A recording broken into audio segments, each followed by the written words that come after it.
Vous êtes sur le point d'écouter les 100 choses sur la foi, déclarées par les prophètes Ézéchiel Michael Sankinka. Notre prière et les désirs de notre cœur est que ces déclarations vous propulsent dans une nouvelle dimension de foi. Bonne audition.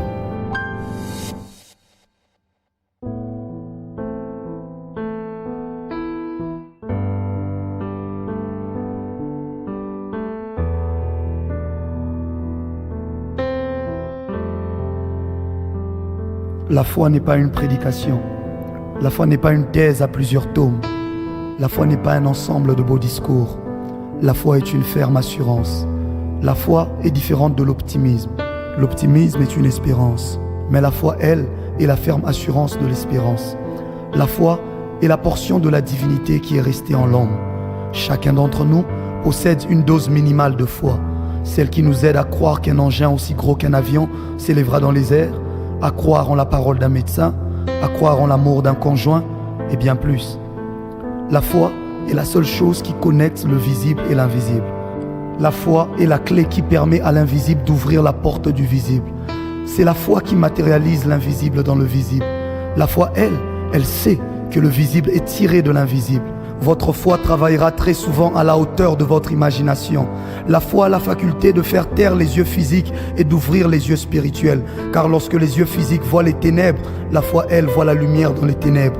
La foi est une gomme qui efface le i et le m du mot impossible et le fait devenir possible. Celui qui opère dans la foi opère comme Dieu. La foi voit dans une graine une forêt. Elle voit dans ce qui est petit la grandeur et dans ce qui n'existe pas encore ce qu'elle peut créer. Les uns marchent par la vue, les autres marchent par la foi, car la foi possède ses propres yeux.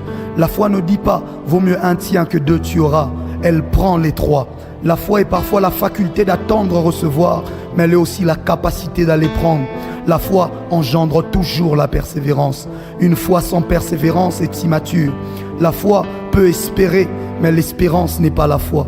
La foi espère au retour de Christ, mais devant la maladie, elle n'espère pas la guérison, elle la provoque. La foi est le pouvoir de Dieu. La foi est la méthode de Dieu. C'est elle, la formule de Dieu. Tout ce que nous recevons du ciel, nous le recevons par la foi. De la même manière que l'eau est dans l'air, mais invisible jusqu'à ce qu'elle soit soumise à une basse température pour devenir du liquide, puis de la glace. Pour la foi, tout existe déjà. Il suffit simplement de le soumettre à la bonne température de foi. La foi, lorsqu'elle grandit, quitte la dimension de croire et passe à la dimension de savoir. Devant la tombe de Lazare, Christ a dit « Je sais que tu m'exauces toujours ». La foi est la denrée la plus accessible, mais pourtant la plus rare. Une nouvelle dimension de foi naît très souvent d'une nouvelle information reçue. Car la foi vient de ce que l'on entend, à condition que ce que l'on entende vienne de la parole de Dieu. Tu veilles sur ta foi en veillant sur ce que tu écoutes. Ce que tu vois affecte ta foi, car une image vaut 1000 mots. Ce donc à quoi tu exposes tes oreilles et tes yeux définit la qualité de ta foi. Tu nourris ta foi en écoutant ou en voyant des témoignages d'actes de foi. La connaissance est la nourriture de la foi, tandis que la fausse connaissance en est son cimetière. La foi sait mettre une ligne de démarcation entre la réalité et la vérité. La réalité peut être la maladie, mais la vérité est que par ces meurtrissures, nous avons été guéris. La réalité peut être votre pauvreté actuelle, mais la vérité, c'est que de riche qu'il était, il s'est fait pauvre, afin que par sa pauvreté, vous fussiez enrichis. La foi est la capacité de repousser les limites du possible et de marcher dans le domaine de l'impossible. La foi n'emmène pas que des choses spirituelles vers le physique, mais elle crée même dans le spirituel les choses qui n'existaient pas. Il n'y a pas d'échappatoire à la foi pour un chrétien, car ce n'est pas qu'un don de l'esprit, mais aussi une partie intégrante du fruit de l'esprit. Si la puissance est le bras de Dieu, alors la foi est le nerf qui le fait bouger. La foi est le détonateur de l'onction et de la puissance de Dieu. Tu peux avoir toute l'onction du monde, mais sans la foi, ton onction restera inactive. La foi d'un autre peut activer ton onction et libérer une force de toi sans ta permission. La foi est l'audace qui brûle dans l'esprit du oint. La foi est un m'as-tu vu, car elle ne jure que par ses œuvres. La foi est le bâton d'autorité que vous confère la nouvelle naissance. Le surnaturel est le domaine de la foi. Tu ne peux douter en secret et vouloir opérer dans la foi en public. La foi ne rate jamais sa cible. La foi de l'un peut provoquer le miracle de l'autre. La foi se découvre dans son exercice. Une foi stérile dans le temps finit par mourir. Le temps tue la foi. Seul son exercice constant dans le temps lui permet de grandir. Si vous ne commencez pas à exercer votre foi aujourd'hui, demain, il ne vous restera plus de foi à exercer. La foi n'est pas pour des hommes rationnels, car elle n'a rien à voir avec l'intelligence humaine. Que tout celui qui veut opérer dans la foi se prépare à être traité de fou.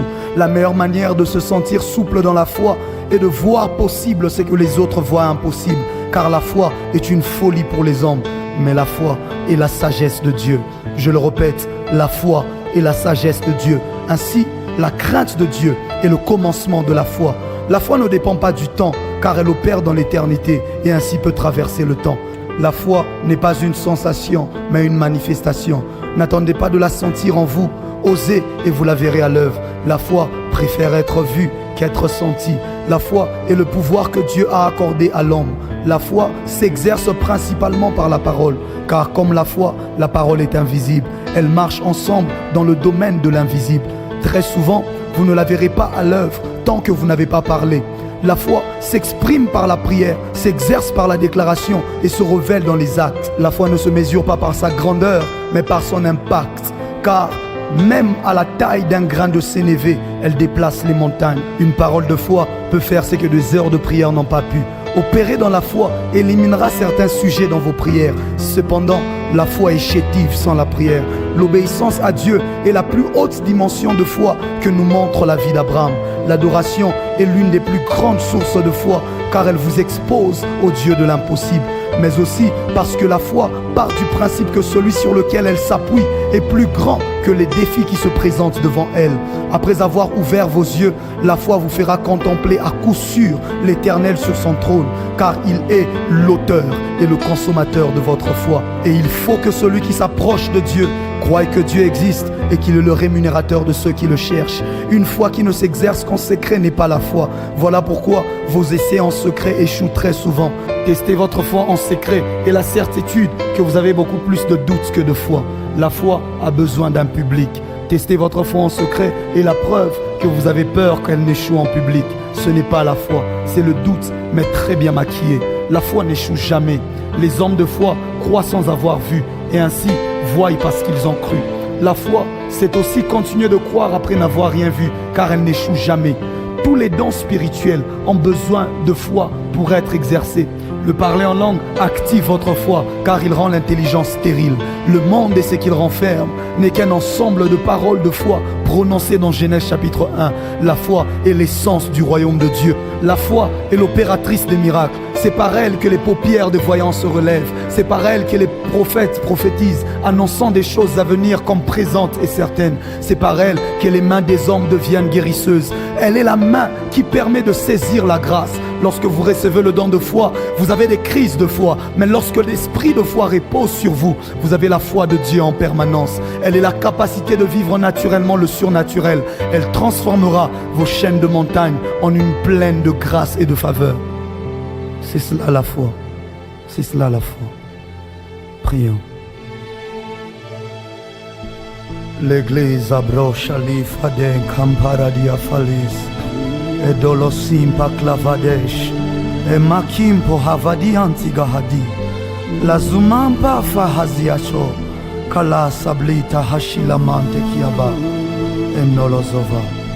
Dieu de la Bible, Dieu de ceux qui ont cru, Dieu des pages de l'histoire, Dieu de l'impossible, tu es le Dieu du surnaturel. Jéhovah Shamaïm est ton nom, Dieu du ciel. Tu es celui sur qui repose la foi de ceux qui ont cru, celui sur qui repose la foi de ceux qui opèrent dans les miracles, car tu es le maître de l'invisible et du visible. Qui est comparable à toi le Dieu fort?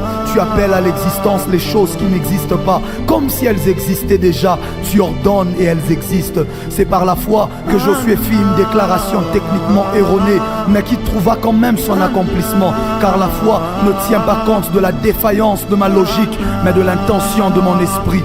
De Pierre à Paul, de Branham à Pullman, d'Idaosa à Bala, de Lukau à Tatu, ils ont marché dans la foi et tu les as exaucés. Ils ont opéré dans la foi et démontré Dieu dans leur génération. Père, je te prie moi aussi pour ma génération. Je te prie aussi pour mon temps. Lève-toi et répands un esprit de foi.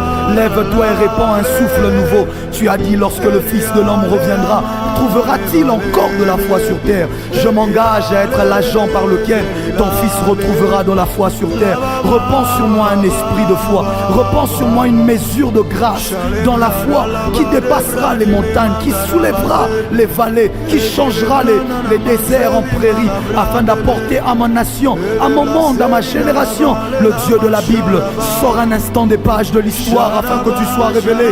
Sors un instant des pages de la Bible afin que ma génération te voie. Tu n'es pas le Dieu d'hier, tu n'es pas le Dieu d'avant-hier, tu es le Dieu d'aujourd'hui et de demain aussi. Je crois en toi, le Dieu de la Bible. Je crois en toi comme un enfant. Je prends la décision de croire. Je prends la décision de divorcer avec mes yeux afin que mes yeux spirituels s'ouvrent. Je prends la décision de divorcer avec mon intelligence afin que ton esprit prenne le contrôle. Ce n'est ni par force ni par puissance mais par ton esprit. Mais pourtant ton esprit ne le fait qu'au travers de ma foi. Alors libère la foi au-dedans de moi. Active la foi au-dedans de moi afin que je sois l'instrument valable et utile entre tes mains afin de bouleverser et de renverser les plans de l'ennemi. Alors que l'ombre de la mort se lève sur cette génération, alors qu'elle est très enflammée de l'adversaire, remplisse ce monde, Père. Laisse que ta foi descende afin de ne pas être simplement le bouclier qui me permet de contrecarrer son attaque, mais aussi le détonateur de ta puissance au-dedans de moi.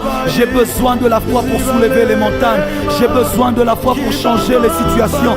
J'ai besoin de la foi plus que jamais. Mon ministère attend une nouvelle dimension. Les gens autour de moi attendent te voir comme ils ne t'ont jamais vu. Mais comment cela sera-t-il possible sans la foi? Active ta foi au-dedans de moi. Active la foi de l'invisible.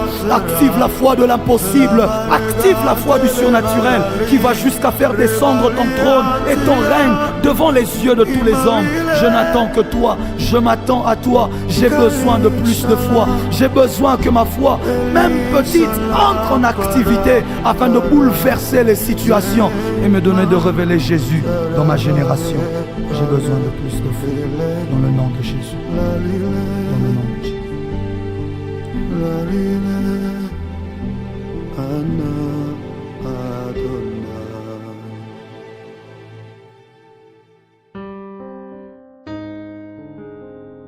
Si vous avez été béni par cet audio, contactez-nous au plus 243 97 14 57 400 ou par mail à l'adresse emsministries1@gmail.com ou encore par notre page officielle Facebook Prophète Ezekiel Michael Sankinka.